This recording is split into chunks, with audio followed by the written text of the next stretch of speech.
the Cowichan Tribes decision.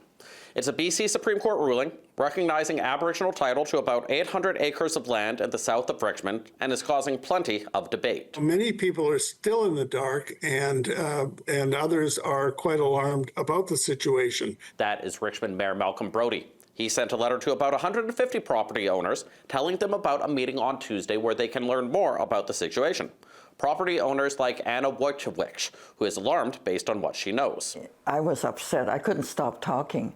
I thought, finally it's happening, what my father worried about for 90 years. Brodie has been sounding the alarm, saying that the ruling could put BC down a road where people's own indefinite title to their property could be taken over by Indigenous groups with land claims. If you held that, you didn't have to worry about an Aboriginal claim against your property. Now that line is gone, and any property in the province is now fair game. But let's back that up. What does the ruling actually say? What are the unanswered questions? And why could this case cause a lot of stress on our political system for a long period of time? First, it's important to remember that the court made a ruling that could impact private landowners in the future, but was explicitly not part of this case. The judge confirms that again and again and again. Last month, the lead counsel for the Cowichan Tribes spoke at the Union of BC Municipalities Convention, and he underlined the point that government land was the focus of this case, not private property. Contrary to what you may be reading in the media or what some people are saying, it doesn't follow from this case that private property holders will be ejected or lose their property. But that doesn't mean there aren't big questions. The judge says it's up to governments and the Cowichan Tribes to clarify the relationship between Aboriginal and private title in this case.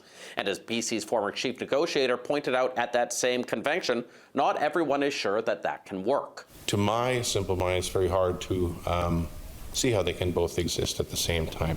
But Younger said figuring all of that out is also part of this process. By definition, reconciliation requires the changing of the status quo. However, that process could take a long time. The original case took 11 years. All 7 parties involved have said they will appeal it to BC's Court of Appeal. And given the stakes involved, a further reference to the Supreme Court is likely after that. But another lawyer on the panel cautioned that the longer the government waits to outline their argument and legal strategy, the more uncertainty and stress would grow. To the third parties whose titles have been affected, there needs to be a resolution for those people. They do not deserve to have uncertainty with respect to their title moving forward. So get on with it. Getting on with it, though, in something this complex can take a lot of time. The BC government has declared their intent to appeal, but have not done so yet. Clarity and resolution is urgently needed. The legal system can work in years, the news cycle can work in hours, and politicians can be caught in the middle of it as more letters and more headlines pile up. Justin McElroy, CBC News, Vancouver.